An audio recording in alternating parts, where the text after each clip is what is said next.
at Panasonic North America. As the lead for North America IC, she shapes and executes employee-facing communication strategies for HR.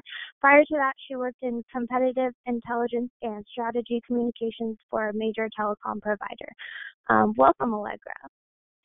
I'm going to share it on your screen.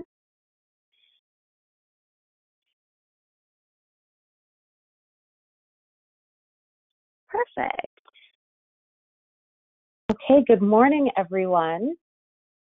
I know that you can hear me, but I cannot hear you, so I'm not waiting for a chirp of good morning back. I wanted to thank you for taking some time with me today to talk about how communications shape engagement. Nancy, can everyone see my screen okay? Yes, I can. I believe. Yep, I see it great. Okay, wonderful. Well, obviously, today we are here to talk about internal communications, and the title, Internal Communications Evolution, the Engagement Experience, is really inspired by how human resources specifically has this unique power to shape culture. We are the first touch point for employees as they enter our businesses. We shape the benefits they receive and the experience they have with us, but historically, we have a tendency to communicate in a way that doesn't maximize the human part of human resources. And I am a people person by nature and a marketer by training, and finding my way into the human resources world has really allowed me to bring those two things together and create a mission. And that mission is to bring HR and the people that we serve, our customer, together. And at Panasonic, I've had the unique opportunity to help our HR team reshape our mission and reshape the way we work into being something that is customer oriented and an organization that is customer oriented. So before I go any further, I just want to share with you the mission statement that I wrote together with my partners on our HR team. And that mission statement is this: our HR team is dedicated to working alongside all of our Panasonic companies to find, develop, and retain talented people who want to be a part of the work that we do. From onboarding and total rewards to development and inclusion, we are committed to making this company a premier destination for superior talent differentiated by excellence. So that mission statement, everything we send out, every communication that we make, every touch point that we have, in some way encompasses that message of you are here because you're special and we want to make your experience as special as you are. So we like housekeeping, a little bit of housekeeping. Right there on the bottom right above the gray bar is my email address. I would like to invite everyone who's with us today to reach out after the fact, down the road, at any point, if you have questions or just like to say hi. I am actually a San Diego native, so my voice is reaching you from the frozen north. We're not that frozen just yet, but I am living in New Jersey. Panasonic headquarters is in Newark, New Jersey, but I did grow up in San Diego, and I think that puts me in good company with many of you. I went north for my undergraduate studies. I went to the University of British Columbia, where I studied history and religious history. I know, how did I end up at technology companies and in HR? Well, doing that kind of study really gave me a lot of basis to connect with people. So when I entered the business world, I just liked talking to people and getting their stories and incorporating that into the way that I worked. But I did have a sense very quickly that I was going to need a little bit more direction in business. So that was when I enrolled at the Rutgers School of Business, Rutgers Business School in Newark and New Brunswick, New Jersey, studying marketing and global business. When I'm not working as an internal communications specialist for Panasonic, and I do support specifically HR, I am under the HR umbrella, so for all of North America, HR focused. When I'm not doing that, I'm running or baking, not at the same time, and I enjoy scrapbooking. So creative outlets and things that let me clear my head. So here's the philosophy, right? We heard the mission statement. That's about Panasonic's business and the way that I work for them. But here's my philosophy. Never forget the H in HR. Humans are story oriented. So tell them a story, make it a good one, and make it clear why it matters to them. Never settle for an internal customer experience you wouldn't accept for your external customer experience. And this last line is how simple and you speak human. So this idea of internal customers and external customers is going to drive our agenda today. We're going to talk about how speaking to the internal customer is different and how it's important. We're going to talk about the difference between culture and engagement, these two words that get thrown around a lot, especially in the HR space. I think we get looked to use our programs, our policies, our benefits, and our processes to drive culture and engagement, but sometimes those words aren't used correctly and we can't win if we don't know what we're trying to win at. After that, we're going to talk about the nuts and bolts and tactics of how we use communication to engage people. And then we're going to do just a little bit of what we can do today to get started on these culture and engagement drivers that come from communication. So speaking to the internal customer is a little bit different from speaking to an external customer, but ultimately the idea is the same. It's a customer. When we work with an internal customer, we have to understand that there are two ways we can talk. We can talk to a collective, to a group of people, to the organization at large. So I can send a message, hey, Panasonic, we invite you to come to the holiday party. Or we can send a message that's more targeted to individuals. Hey, Joe, this party won't be the same without you. We hope you can make it. And when we do that, when we choose which of those levers to pull, we're choosing to direct which part of someone's brain we're engaging with and we're keying into.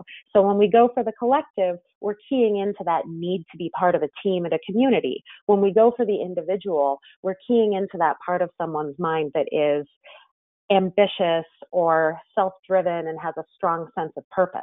They're both very powerful, and we have the chance to make a choice about which one we're using at what time.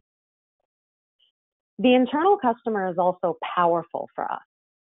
It's not enough to say, yeah, the internal customer is our employee base. We have to remember what that base can do for us or to us, for better or for worse. So the internal customer can impact your brand. We don't always think of our communications with our employees as HR as impacting our external customer. I think we think about talking to an internal customer, about talking to those employees as getting them to do things that we need to do or just sharing information. But ultimately, the experience that we create, and we create that experience in large part with the way that we communicate and talk to our folks, causes them to go out and talk about our brand. If they want to stay with us, that means something to the people that they know and they touch. The experience that they're having changes the way that they are going to interact with customers or others who are outside of our business. And of course, the internal customer, the employee, impacts our bottom line. We all know how much it costs to go out and recruit and onboard and train a new employee. And we know how much a productive employee can do for our business and what it means when an employee chooses to leave our business. And that impact to the bottom line is profound. Even beyond that, a happy worker who is productive is bringing more into our company, whether that's revenues in a sales position or just more productivity that requires less paid man hours. So our employee can drastically impact our bottom line. And of course, when we work in a way that retains our employees, we protect that intellectual property. We protect what's in their heads that's important to our business that we may not want going to a competitor or simply leaving a hole on our team that now we have to fill. So what's internal communications? We've talked about who the internal customer is and what they can do, but what exactly is internal communications? Is it email? Is it mailers? Is it the interactions we have in an elevator? It's all of those things. Some of these things are obvious. Internal communications is how we reach our employees. That's true. It's definitely program and policy updates. Here in HR, we have a lot to do that is tactical. We don't always have time to think beyond the nuts and the bolts until we make that a subconscious process. We just do it. And of course, it's calls to action. We are always looking for our folks to do things for us. But what about the non-obvious? If you've ever heard the term CRM, maybe you've done a stint in marketing. If you have not, it stands for Customer Relationship Management. When you buy something from a website and you get a stream of emails or coupons sent to your house, that's customer relationship management strategy on their end. In HR, our CRM engine is often driven by email reminders or around open enrollment time. For us, it's this month. It is October.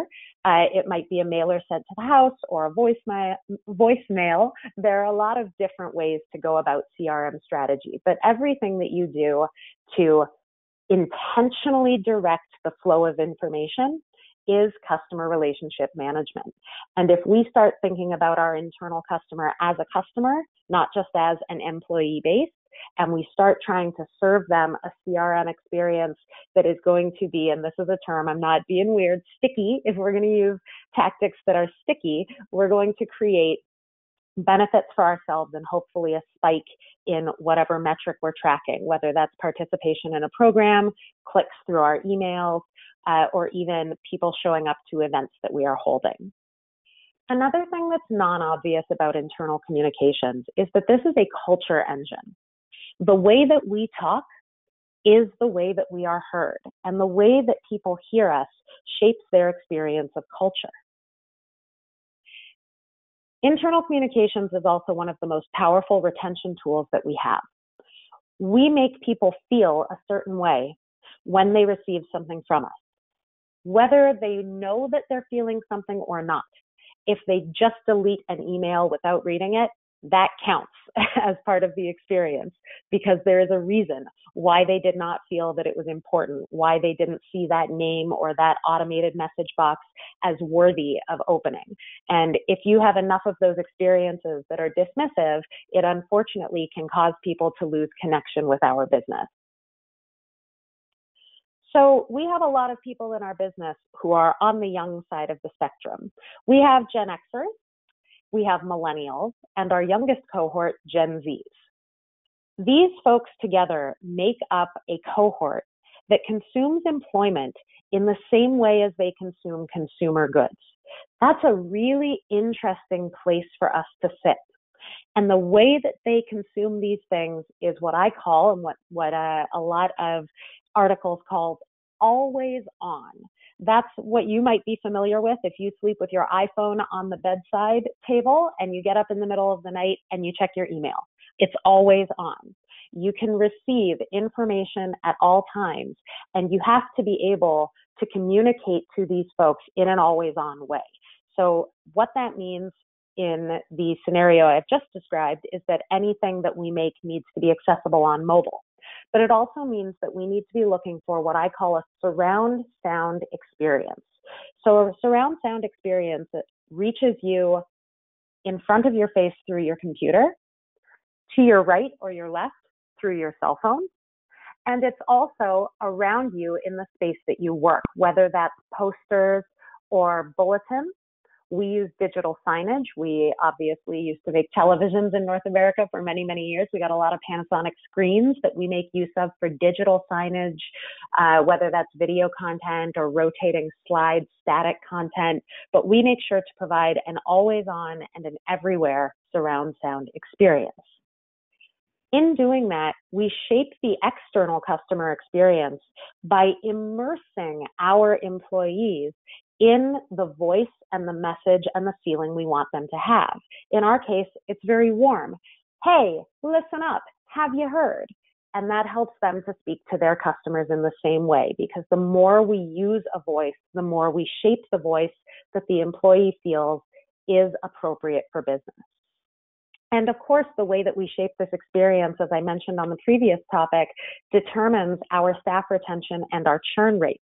This group, specifically millennials and Gen Zs, they churn a lot. 1 to 2 years is this critical first period, as you all know, this critical first period in retaining our employees. So the moment they enter our companies, we need to be giving them a positive experience that brings them into the community, makes them feel welcome, and makes them want to stay. For us, I have the privilege, my favorite part of my job is that I get to be the first touch point for the motivational part of their internal customer experience. Your first Monday morning with the company, you get to take a tour of the Panasonic Innovation Center. And I have the supreme privilege of being that person who welcomes the staff, the new staff members, takes them through the center and introduces them to the actual outcome of what we do. It's a really important job, and I take it really seriously because it is that first chance to say, this is who we are, what we do, and what we sound like. And then I try to follow that up with a lot of consistency in any of the messages they receive from our team in HR at any point. And that's a lot of things. That has to do with all of the talent stuff, the automated trainings that they're going to have to take in their first couple of months. It has to do with activities that they will get to participate in. And of course, as we know, the list goes on and on. So what does all of this mean? I've talked a lot already, and it boils down to this. Internal value equals external value. The experience that we create for our employees starting in HR translates directly to value that they are passing on to whomever their customer is. So I think we're starting to dig into this idea of culture and engagement. So I do want to take some time, as promised, to dig into those two terms. I've been very fortunate to attend a conference specifically on engagement and what it means for shaping our culture. We heard earlier about how a voice can speak to a collective or an individual. Culture is your collective. Culture is that way that your business behaves. And you can have multiple cultures within a business. Your team might have a very different feel than the business as a whole, but you still understand the feeling of the business as a whole, of the culture that is already around you. And it already exists. This is one of the problems that we run into when we decide that we want to change culture. And you may have, if you have been unfortunate to have this happen to you, I hope that you will take away some things from today's presentation that will help you fulfill the request. All right, here's that unfortunate ask. Hey, Allegra, we want to change the culture. Can you go do that for us? I swear this has happened to me. I have had people have the expectation that by telling people we had, not necessarily at this job, but in the past, it has happened. Hey, Allegra, if you just tell people that we're now offering this great new thing, it's going to create a culture of X. That is so not how it works. And I think any of us who have tried to implement some change may feel that pain. But culture can be shaped and it can be changed in a positive way if we work at it little by little, acknowledging the best parts of what we already have, or even more simply, by just taking the time to really take a look and map out what the current culture is. How do people speak? How do they behave? What are the norms that we see across teams and across barriers? Or even looking smaller, what do the individual behaviors within our specific team, in our case, maybe our specific HR team, what is our culture and are we happy with it? And here's something very important when you're looking at writing for an audience. Having a culture does not equal audience interest. You may have a learning culture. That doesn't mean they're interested in logging onto your learning management system. So we have to make sure that the way that we speak to a certain topic is keying into something deeper than just a cultural norm. It has to reach a human place, that part of the philosophy about the H in HR and making things matter to people who have a story. So engagement is the opposite of collective. It is completely individual. When we are trying to drive engagement, we are trying to reach out to individual hearts and individual minds. And when we get it right, we instill in people a sense of connection and a sense of purpose. They're a little bit different. Connection can be connection to the organization or the team. I really feel like my team is my little work family. When I go to work and someone's not there, I want to make sure that they're feeling well. Maybe they're just working from home. I'm connected to the individual, I'm connected to the team. But like I shared with you about having this opportunity every Monday to be a part of people's experience, I'm also connected, I'm also connected to our Panasonic work, to what we're doing.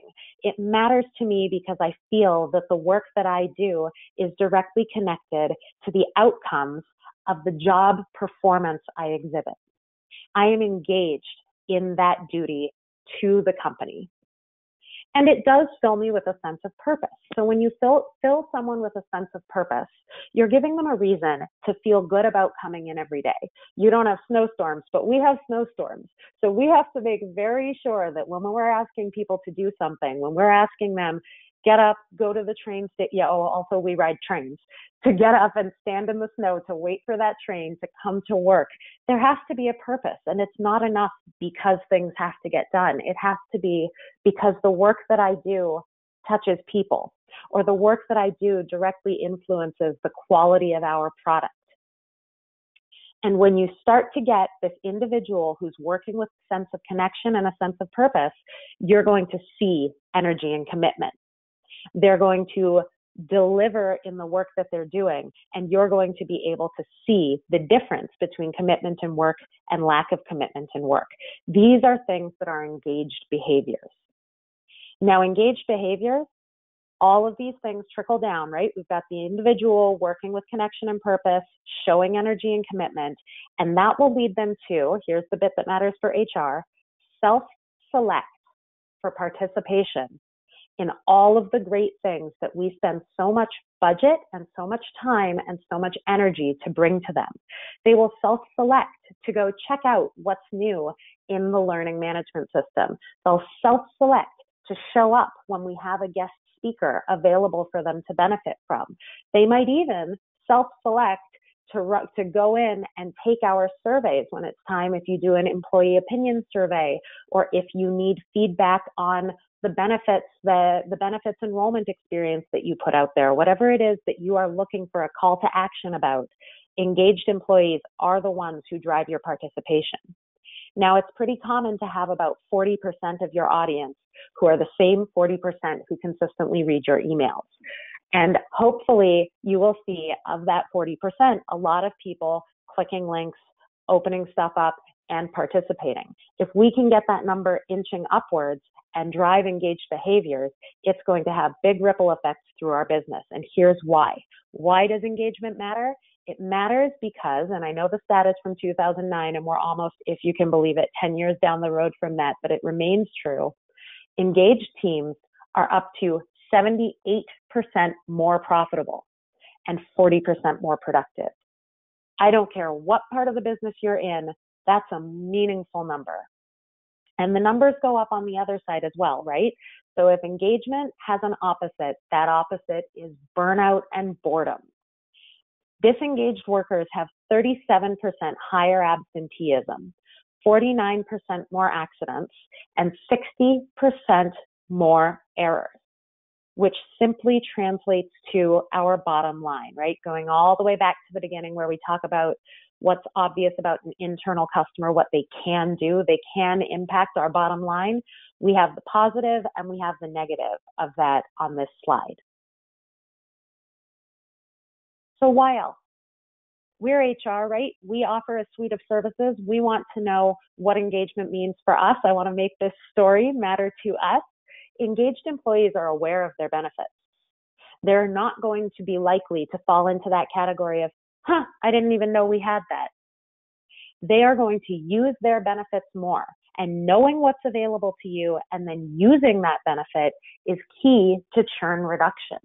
The other thing that's great about an engaged employee who's using their benefits is that that employee may be deriving some value that is going to turn them into a better employee over time. Tuition reimbursement is the hallmark example of a used benefit that brings more value to the company, especially if it's coupled with some sort of a development track that can keep the employee growing and staying.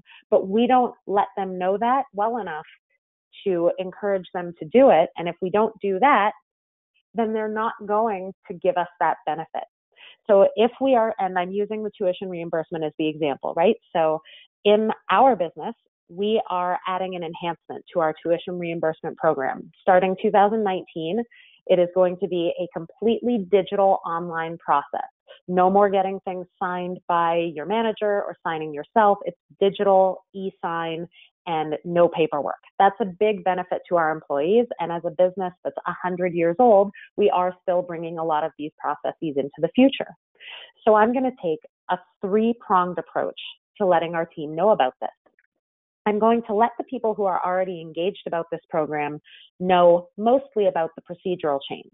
I'm going to send a personal note to them. I'm going to use our automated system to say, hey, Allegra, did you know that for your next semester, this process is all online? We are so happy that you use our benefit. Please continue to do so. For people who have never used this benefit, I'm going to send a broader communication that says, new for 2019, benefit, your tuition reimbursement benefit is being enhanced. And then I'm going to tell them all about the program. And then that third category falls into the always on. I'm simply going to have tuition reimbursement digital signage cycling so it's top of mind for those who may not have realized that benefit was there. So we have the super personal, the nice collective, and the subtle messaging that embeds the idea that this exists. So we're starting to get into the idea of communicating to engage. Voicing your engagement requires you to craft messages that stand out.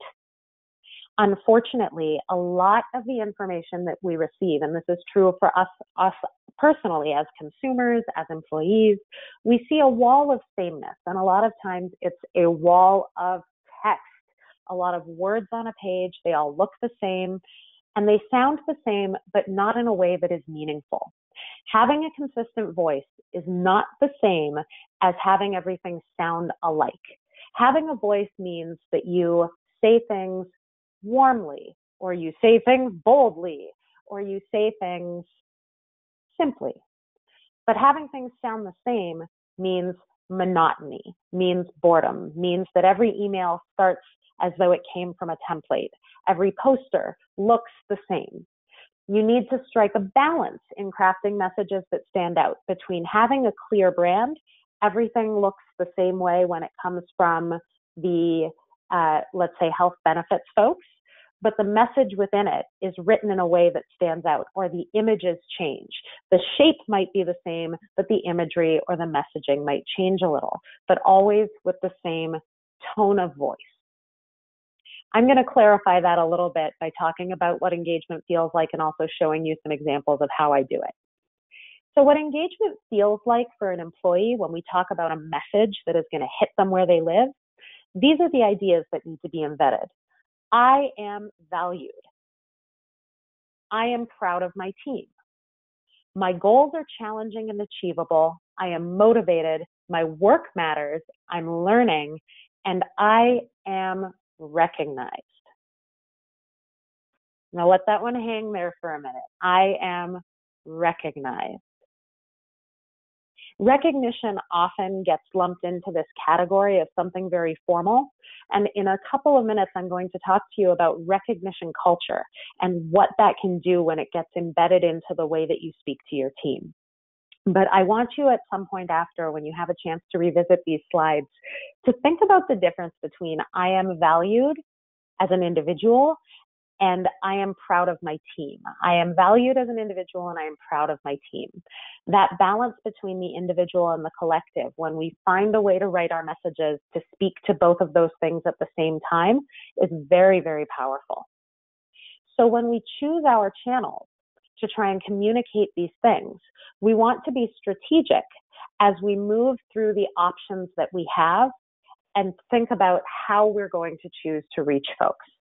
When we use the web, we're posting something that they have to arrive at our webpage to see. Now, if you use an intranet that opens automatically when people log on in the morning and they open their browser and their homepage opens to your website, this could be a very powerful channel for you. It might be a little less powerful if, like us at Panasonic, our employees open their web browser and it goes to a search field.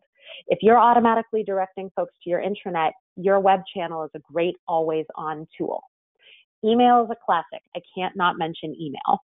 Mailers, sending things to people's homes. If you have a workforce that is largely not reachable by email, this may be a very important channel for you. Digital signage is newer. I don't want to say that it's new, but it's newer for a lot of businesses, especially smaller businesses. It may not seem worth it to invest in screens around your office, but I would like to encourage you to consider making digital signage part of your HR communication strategy. It gives you the opportunity to place messages that are visual and concise in people's eye lines. And that's very powerful for those who are not prone to reading email. Another tool that people are starting to use more is video. If your organization has an in-house marketing team who's already producing video, that's great. You work for a big company who's made this investment, that's wonderful. Or a small company who knows how valuable it is. But maybe you don't have a video person. Maybe you don't even have a marketing team, as we might recognize it coming from an organization like Panasonic. But if you have an iPhone and you have someone who's pretty good in iMovie, you can put together some content that is dynamic. It doesn't have to be a mini movie. It can be as simple as having information that flies in over a photo of your team and is accompanied by some kind of audio content that you can play on digital signage or embed in an email or load onto your web page. These are powerful things for your employees to see that you're doing, and it helps to create variety in the experience, even if you're using, even as you are using the same voice across your comms. Now, this blue bar that says people, we don't often think of people as a communications channel option, but I challenge you to think of every human in your organization as part of your channel option list. Starting small, starting with your team. Can you get all of the people in the HR environment to share one talking point with everyone they interact with outside of the team? Can you activate your senior leaders to share the same message as each of them reach out to their leaders? Or if they have an opportunity, if you do a message from your CEO or a message from your head of IT, can they share common talking points that will drive your programs forward? When you activate your leaders, you create the engine for this powerful new channel. When we do a lot of work around the times of year when we have performance management, we use this channel to activate individual managers throughout the business to complete performance management tasks, but more importantly, to do it in a way that is engaging folks with the mission that we're trying to pursue, which for us right now is talent development and employee retention. So we reach out to specific managers who have identified themselves to us through their behaviors as willing to be a part of our culture change engine.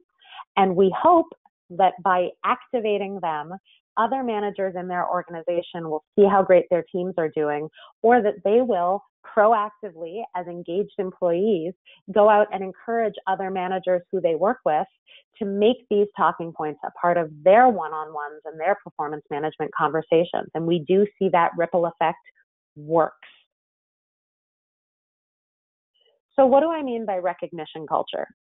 I do not mean finding more ways to give more people a pin or a watch or invite them up at the annual meeting. I mean continuing to do those things, which are our most formal forms of recognition, but building in more of that sense of I am valued. If we think back to the puzzle piece slide with the big list of things that matter to folks, I am valued starts with people know who I am. So let's go all the way to the right with the least formal. Hi, Joe. This could mean you personally seeing someone as you walk in or in the elevator, if your building has elevators, and greeting them by name. I have to challenge myself at the end of the day when I'm burnt out and I want to just put my headphones in and ride 12 floors to the lobby. I try to keep them off. And when people get on the elevator, I say, hey, good to see you. How are you? Because I know that as a member of the HR team, I am recognized as one of the faces that makes up this experience, right? And we have, some people are touchy when we call this out, right? That HR doesn't always have a sterling reputation as a unit, as a group. We hope to. We hope that people look at us as the allies that we are. We hope that people look to us for providing them the great things that make up their experience in the business. But not everybody thinks of HR as an ally or as a partner or as a friend. So I try to do my part to be friendly, be warm, be the human embodiment of the voice that we're putting out and creating a culture of partnership. So least formal, hi Joe. Somewhat formal, great job, Joe. Somewhat formal, great job, Joe can mean, again, just seeing someone and saying it. But it can also mean using tools that you may have in place to give kudos. LinkedIn has an option to give people kudos. That would be somewhat formal. We have a program called High Five, which is part of the Achievers Recognition Platform, where if somebody helps you out, you can send them a little note with a few points that can be redeemed for prizes, and it'll show their manager that they got kudos from you. That's definitely somewhat formal. You can also have the recognition of a team. The IT team is doing great work and we are grateful, whether that's sending an email, using those platforms, or making it a part of a formal or semi-formal recognition.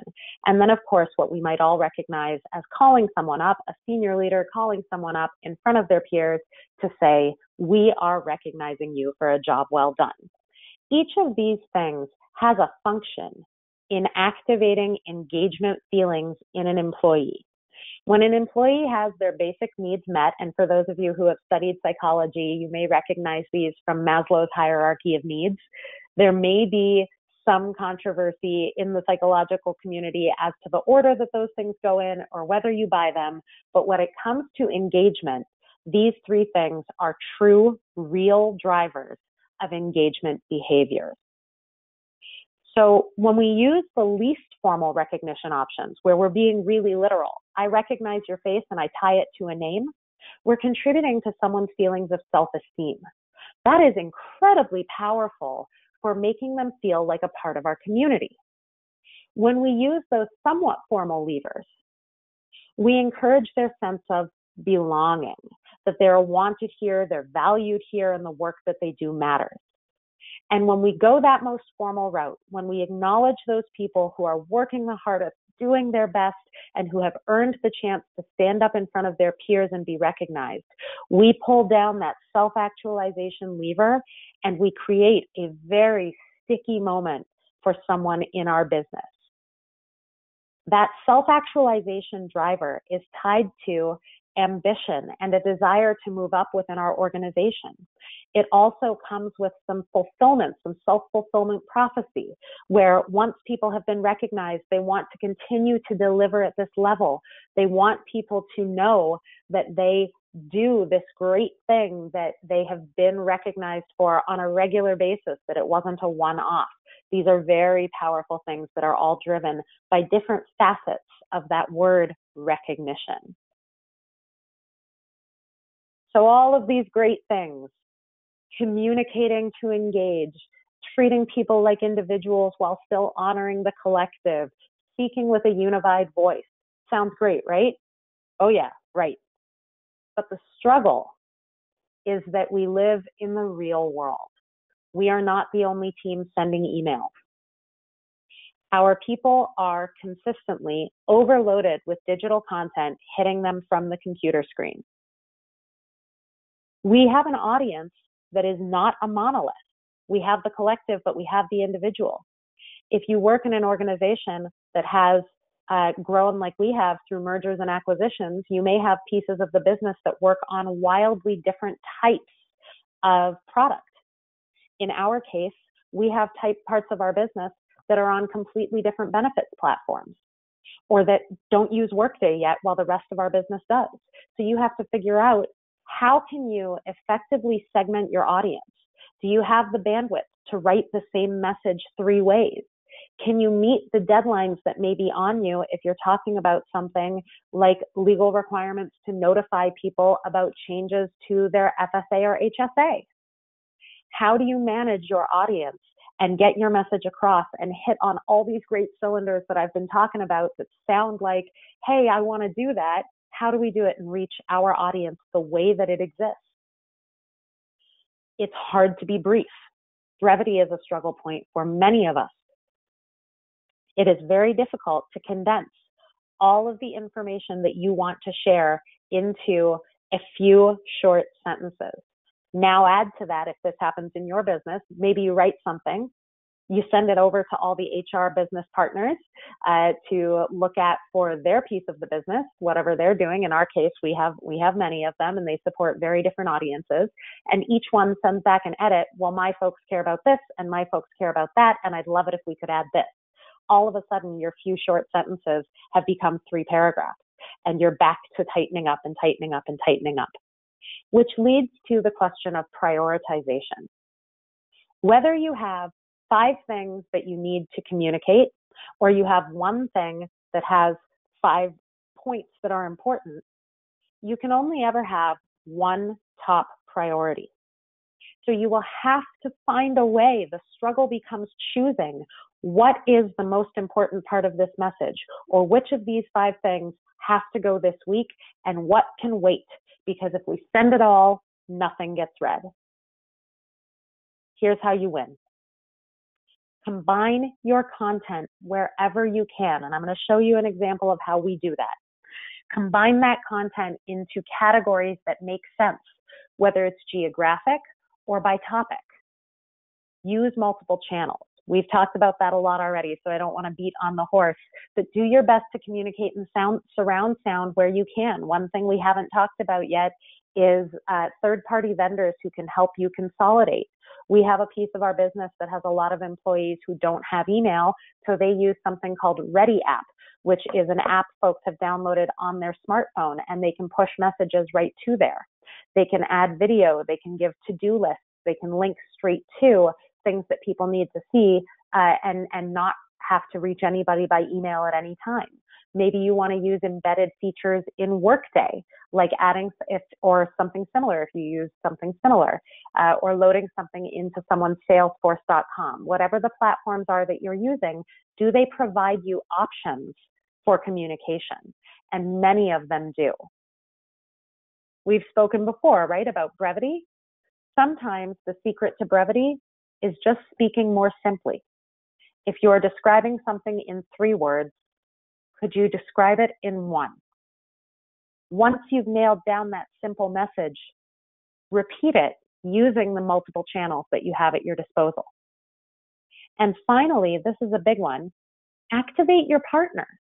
We don't have to be an island. We don't have to be alone in communicating to our folks just because we are the HR team that's driving an initiative.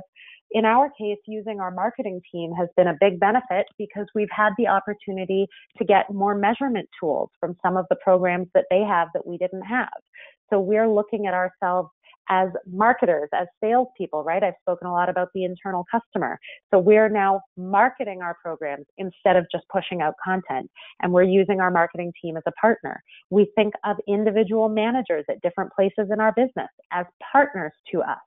We use our affiliate businesses, right? We have a lot of companies under the Panasonic header that aren't necessarily completely working with us. We might be in partnership with their legacy HR organization. We look at those folks as our partners, and we do our best to have them help us push these messages wherever we can. So here are those examples that I've promised you. When it comes to combining content, we really had no choice. We had our team in Newark prior to this change receiving at a minimum 12 communications monthly just about what is happening in our building or in our community. So prior to combining content, this specific email would have been 5 emails plus a newsletter. That's 5 emails plus a newsletter.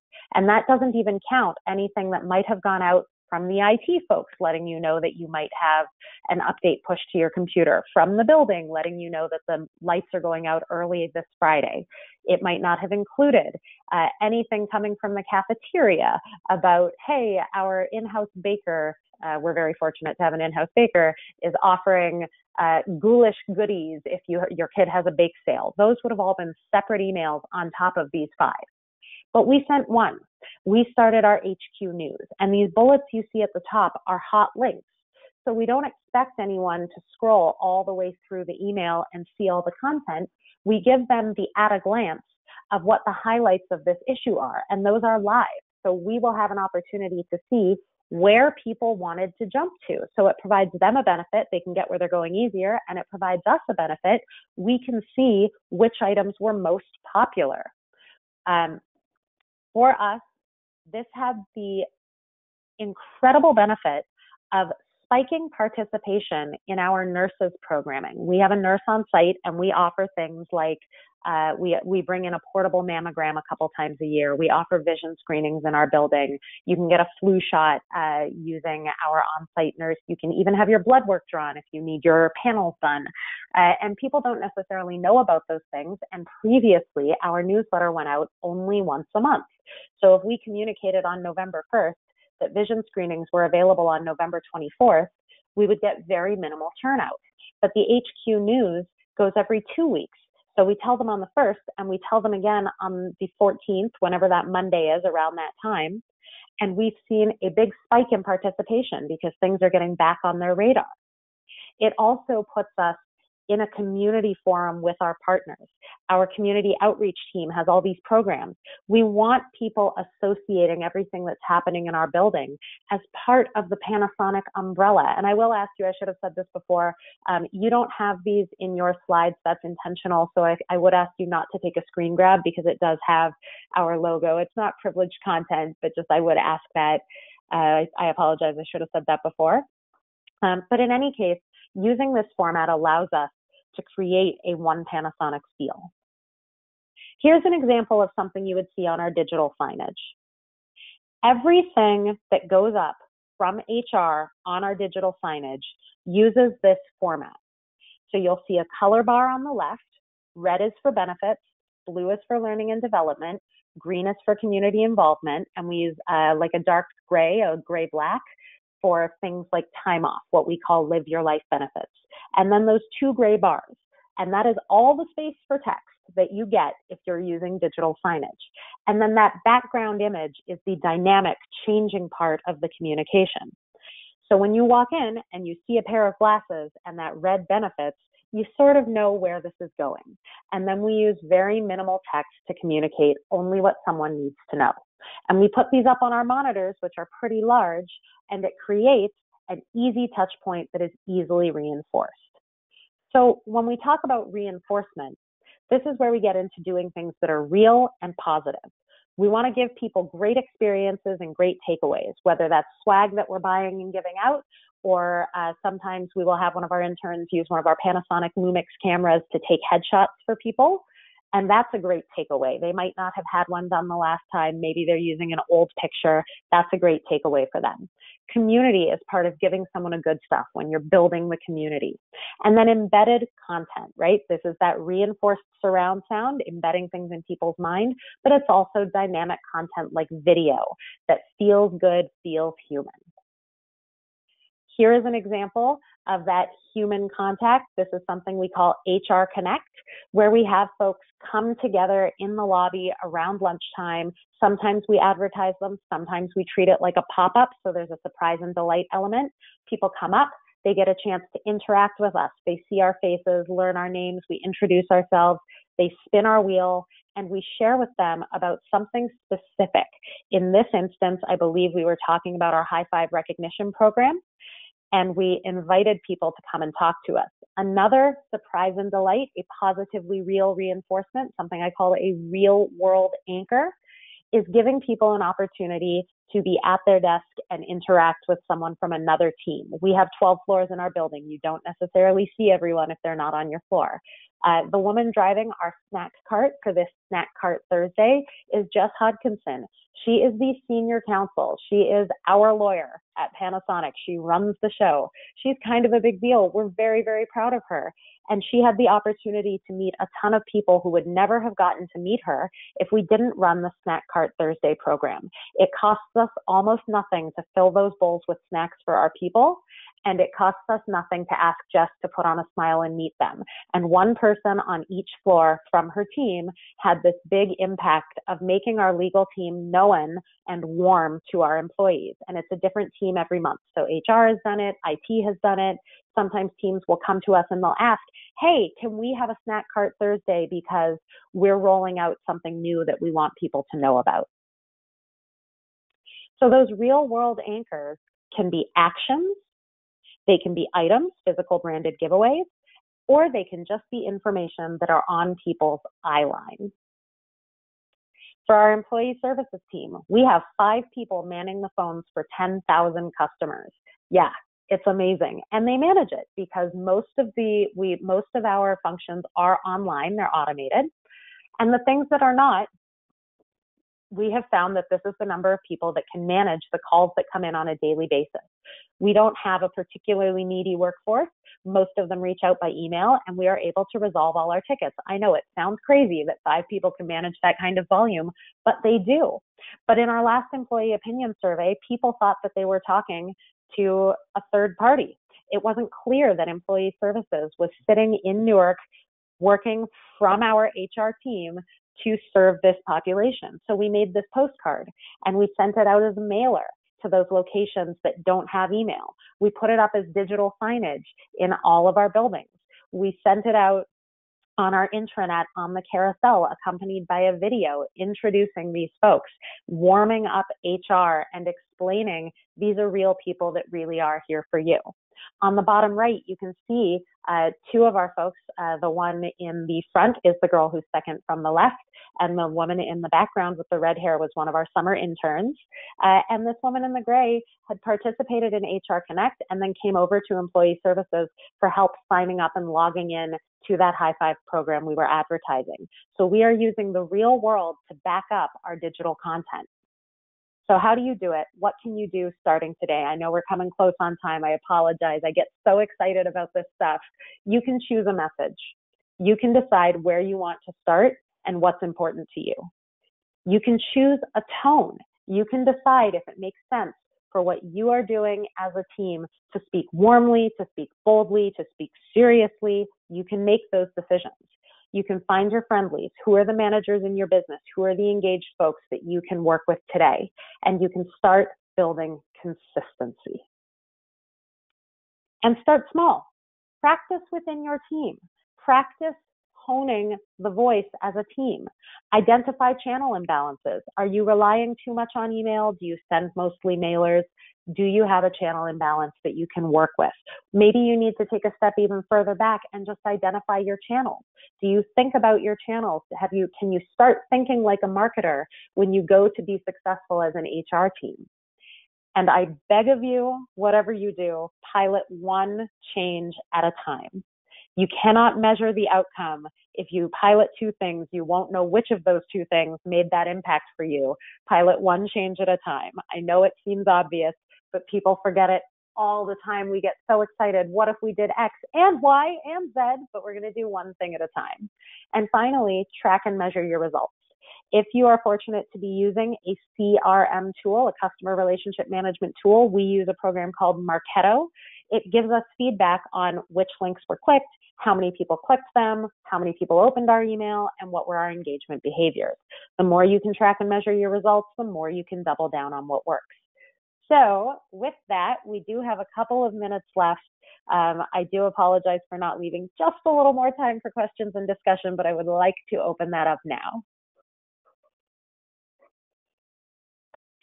Hi there, Allegra. So our attendees are on mute. So if you guys have any questions, feel free to use the little question box on your sidebar.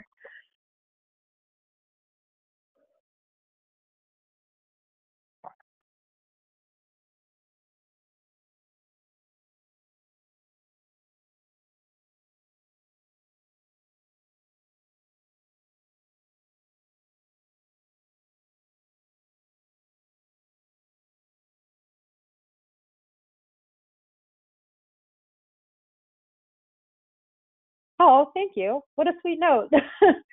This one says, wish we could be part of the team. I have to say, you can have this kind of engagement on your team by starting small. Tomorrow is Halloween. Actually, you know what? I want to share with you guys something I'm doing tomorrow before we wrap up.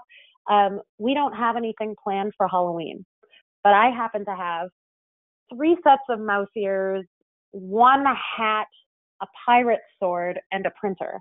So I'm going to make a happy Halloween sign, and I will be in my building's lobby with these small props in the morning, inviting people to take a picture. We sell breakfast, inviting people to take a picture with their colleagues. Like literally, I'll take their iPhone and take their picture with a colleague. It's nothing. It costs me nothing. It will cost my company nothing, but it's going to create a fun moment for my employees. So that's a great example of a small way to get started. These guerrilla events. I don't know about your business, but I don't have to get permission for doing those kinds of things as long as I'm not overstepping and as long as I'm not spending money. And as long as it is an appropriate thing, that's a great way to get started, is things like pop-up moments, especially if you can link them to something you do. We have something called well-being, so I'll link that to self-care, connecting with others.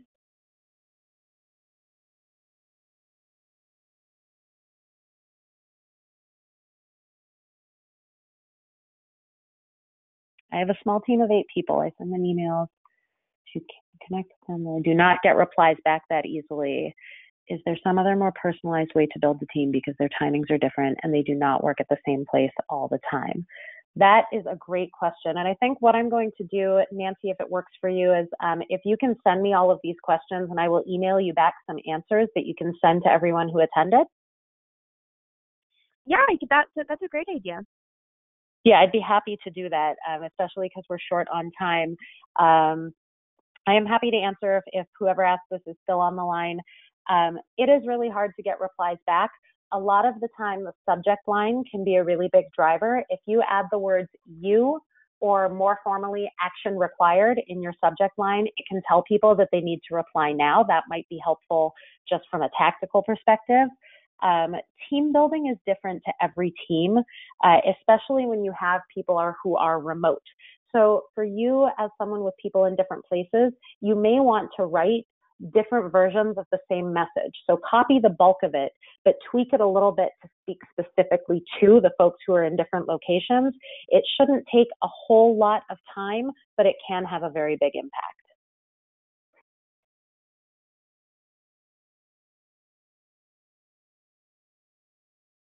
Awesome. Thank you so much, Allegra. Really awesome presentation. We really appreciate you speaking to our group today. We hope all of our attendees found the webinar to be helpful and informative. I will copy down the questions for you, Allegra, so you can send out answers. That's awesome. Recertification credits will be emailed out shortly. If you guys have any questions, please feel free to reach out to us at San Diego SHRM. We're here as your resource. And we hope to see you at our conference next week. Have a great rest of your day.